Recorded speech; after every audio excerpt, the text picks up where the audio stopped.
nakakuha po tayong dalawa sa ating maliit na farm.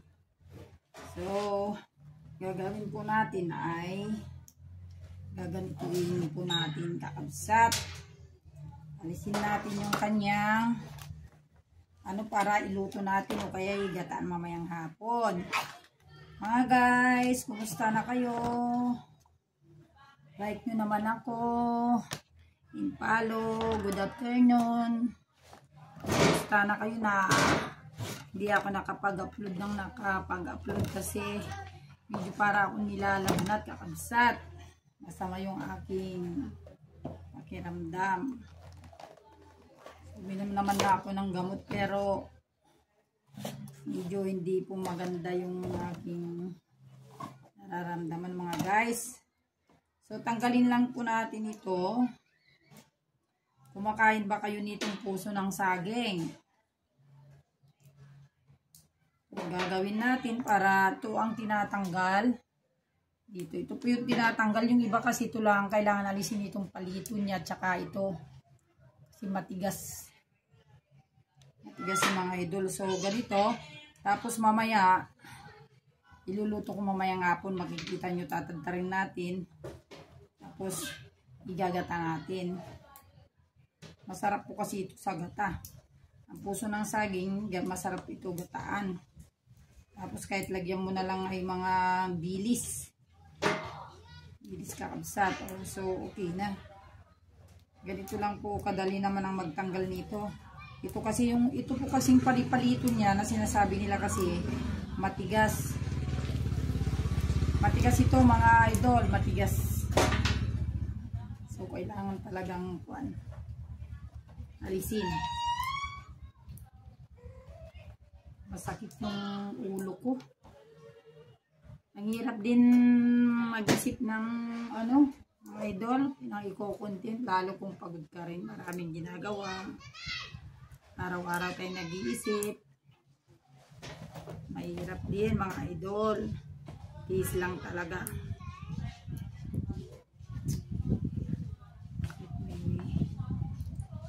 Kaya nagtitiis tayo, baka balang araw mapansin tayo ni Mita. Hindi okay po, makakatulong din tayo. Salamat po sa inyong mga pagpalo. Palo nyo naman ako mga idol. Palo nyo naman ako. Para kung sakali na makakangat tayo, makakatulong din tayo.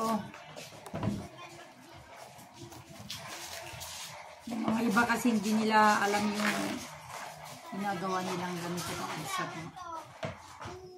Saka marami pong purpose ang puso ng saging kakabsat. Hindi lang sa gata. Hindi rin natin isisig. At ang payo ko po sa inyo, ito po ngayon ay hindi na pwedeng itapon. Ito po ay kadali lang pong iprito at gagawin chippy. Gawin pong parang sitsirya. Gunting-guntingin nyo po ng pahaba. Tapos, ilagan nyo. Kahit na ilang minuto, tapos magtimpla po kayo ng harina at saka itlog, ilubog nyo. Lagyan nyo na ng magic sarap at ingredients, saka nyo iprito. Wala pong matatapon. Kahit ito, kakainin na rin, kakabsat. Ito, kinakain na rin ito, kakabsat.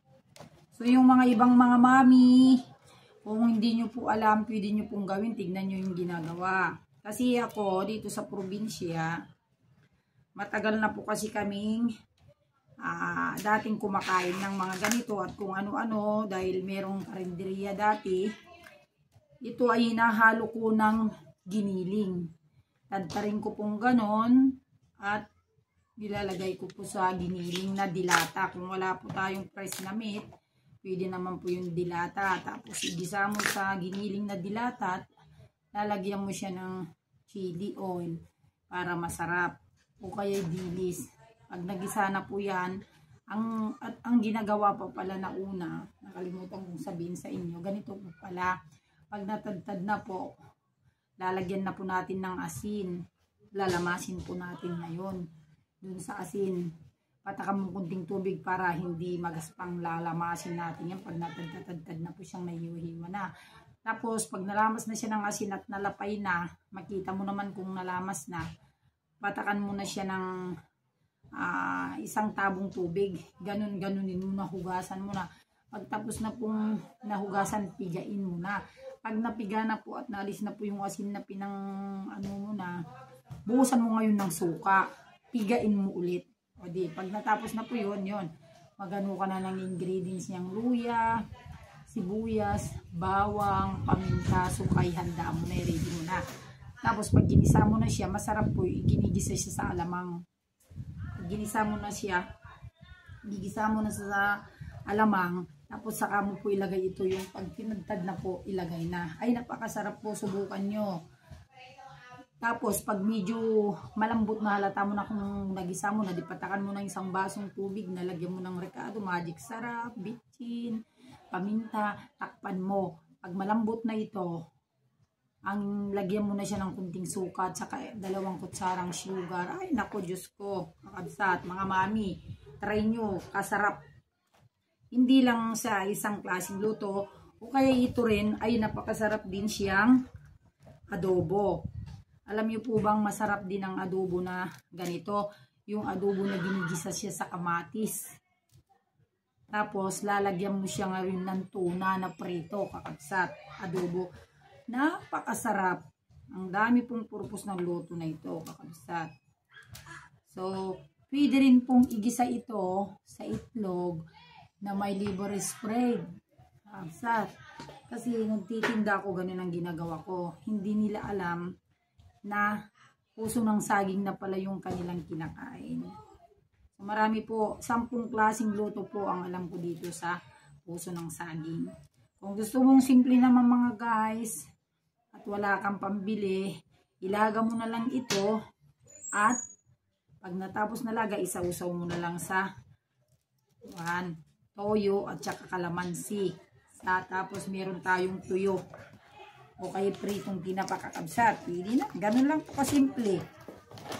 Hindi naman na po kailangan na bumili tayo ng mahal. Ito po ang payo ko po sa inyo mga mami.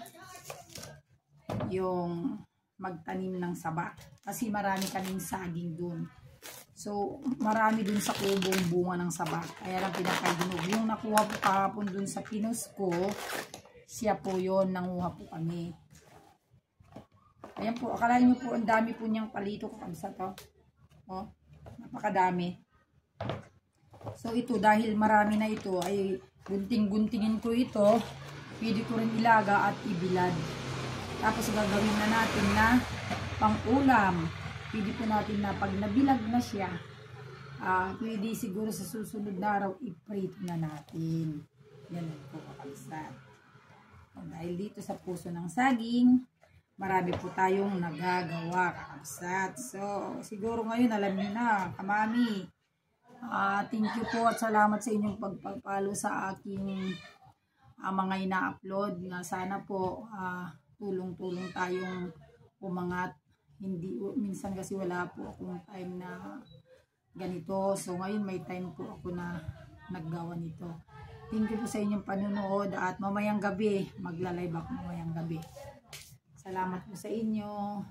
Bye-bye.